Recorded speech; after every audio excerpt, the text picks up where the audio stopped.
नमस्कार, स्वागत है एक बार फिर। Welcome back. इस वीडियो में हम भगवत गीता के छठे अध्याय का 35वां और 36वां श्लोक चैंट करना सीखेंगे। In this video we will learn how to chant the 35th and the 36th shloka of chapter 6 of the Bhagavad Gita. And the 35th shloka goes like this. 35वें श्लोक को हम इस तरह से चैंट करते हैं। श्री भगवानुवाच असंशयं महाबाहो मनो दुर्निग्रहं चलम् अभ्यासेन तु कौन्तेय वैराग्येण च गृह्यते।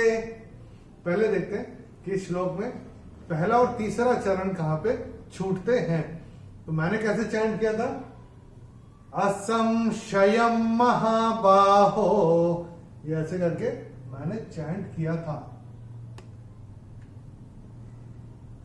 पहला चरण यहां पे छूटेगा और तीसरा चरण मैंने कैसे चैंट किया था? अभ्यासेन तु कौन्तेय।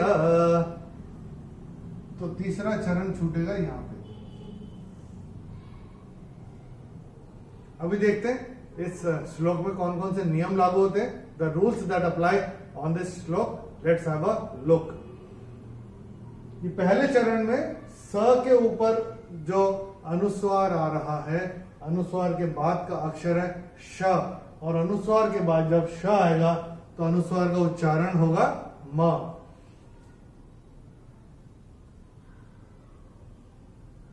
ये हम अपनी किताब में नोट करके रख सकते हैं।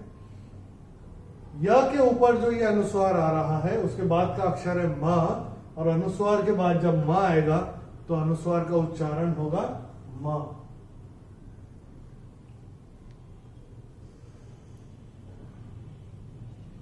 अभी दूसरे चरण में ह के ऊपर जो अनुस्वार आ रहा है उसके बाद का अक्षर है च, और अनुस्वार के बाद जब च आएगा तो अनुस्वार का उच्चारण होगा न। तो ये भी हम अपनी किताब में नोट करके रख सकते हैं।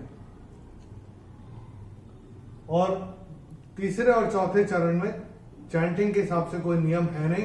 पहले चरण में एक नियम और मैं आपको बता देता हूं कि ये जो महाबाहो, ये चरण जो समाप्त हो रहा है, चरण जो छूट रहा है वो ओ पे छूट रहा है। और ओ का नियम क्या है कि पहले और तीसरे चरण की समाप्ति पे अगर ओ आता है तो ओ का उच्चारण विसर्ग होता है।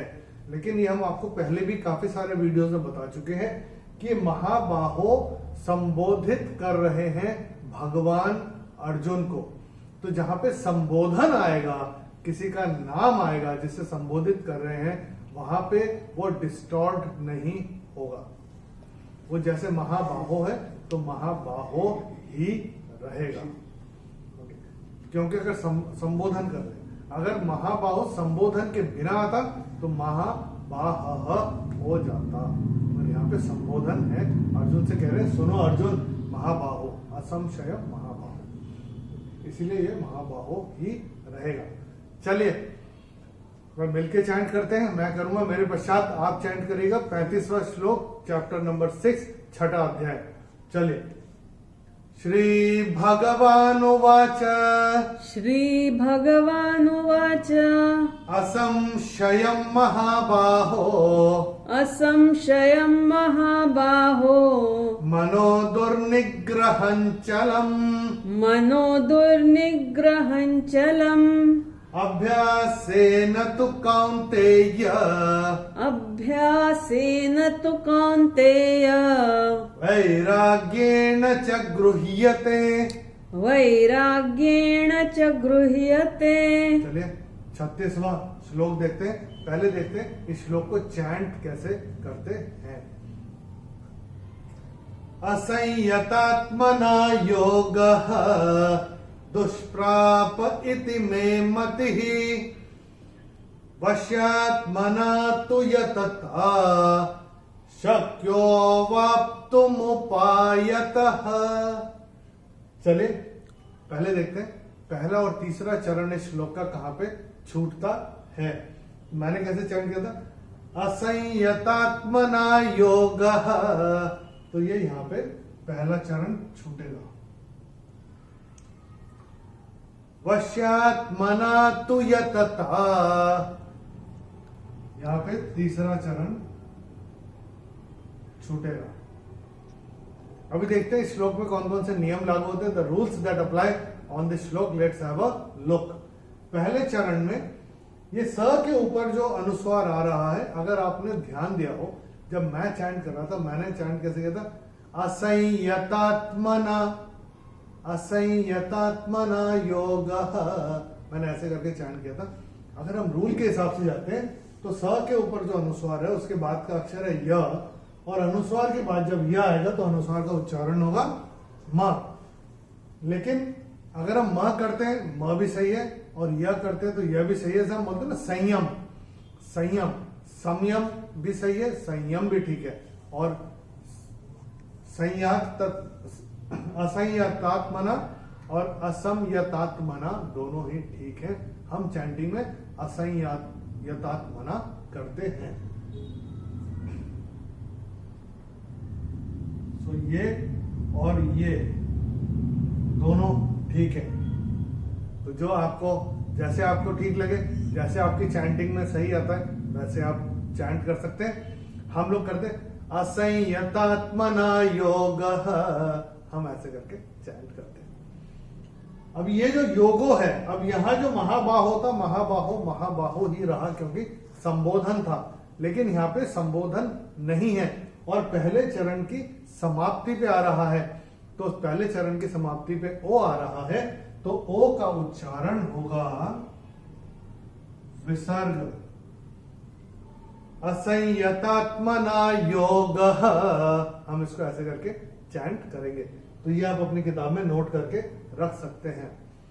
दूसरे चरण में ये जो विसर्ग आ रहा है चरण की समाप्ति पे, इसका उच्चारण केवल और केवल ह ही होगा। तो ये कैसे होगा? दुष्प्राप इति मे मति ही, इति मे मति ही, ऐसे करके आएगा। और चौथे चरण में ये जो अवग्रह आ रहा है, अवग्रह में विलुप्त अ होता है, तो यो को हम थोड़ा सा खींच के बोलेंगे। ओके, तो शक्यो वाप्तुमुपायतः, तो ये ऐसे करके हम चैंट करेंगे। और ये जो त के बाद जो विसर्ग आ रहा है चरण की समाप्ति पे आ रहा है, तो इसका उच्चारण भी इसकी तरह ह ही होगा। यहाँ पे ई की मात्रा इसलिए ही होगा, और जब अ है तो ह होगा। चलिए एक बार मिलके चैंट करते हैं, मैं करूंगा मेरे पश्चात आप चैंट करिएगा। असंयतात्मना योगः, असंयतात्मना योगः, दुष्प्राप इति मे मतिः, दुष्प्राप इति मे मतिः, वश्यात्मना तु यतता, वश्यात्मना तु यतता, शक्यो वाप्तुमुपायतः, शक्यो वाप्तुमुपायतः।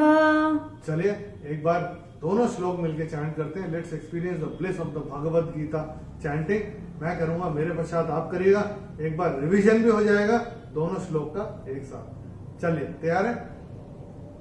श्री भगवानुवाच, श्री भगवानुवाच, असंशयं महाबाहो, असंशयं महाबाहो, मनो दुर्निग्रहं चलम्, मनो दुर्निग्रहं चलम्, अभ्यासेन तु कौन्तेय, अभ्यासेन तु कौन्तेय, वैराग्येण च गृह्यते, वैराग्येण च गृह्यते, असंयतात्मना योगः, असंयतात्मना योगः, दुष्प्राप इति मे मतिः, दुष्प्राप इति मे मतिः, वश्यात्मना तु यतता, वश्यात्मना तु यतता,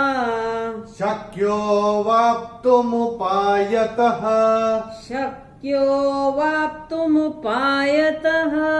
प्रैक्टिस करते रहिए, प्रैक्टिस करते करते आएगा। और जो हम नियम आपको बताते जा रहे हैं वो नियम आप अपनी किताबों में नोट करके रखते चलिएगा। जब अकेले बैठ के चैंट करेंगे तो काफ़ी हेल्प हो सकता है और आप इससे लाभान्वित भी हो सकते हैं और आपको किसी और हेल्प की ज़रूरत नहीं पड़ेगी। आपकी किताब अपने आप में आपको सब कुछ बता रही होगी। दोनों श्लोक का जो भावार्थ है हमने वीडियो के डिस्क्रिप्शन में अंग्रेजी और हिंदी में दिया हुआ है। जिस भाषा में आप कंफर्टेबल हो, रेफर करना चाहें तो रेफर कर सकते हैं। अगले वीडियो में हम भगवत गीता के 6ठे अध्याय का 37वां और 38वां श्लोक चैंट करना सीखेंगे। In the next video we will learn how to chant the 37th and the 38th श्लोक of chapter 6 of the Bhagavad Gita. Till then, Namaskar, Hari Om.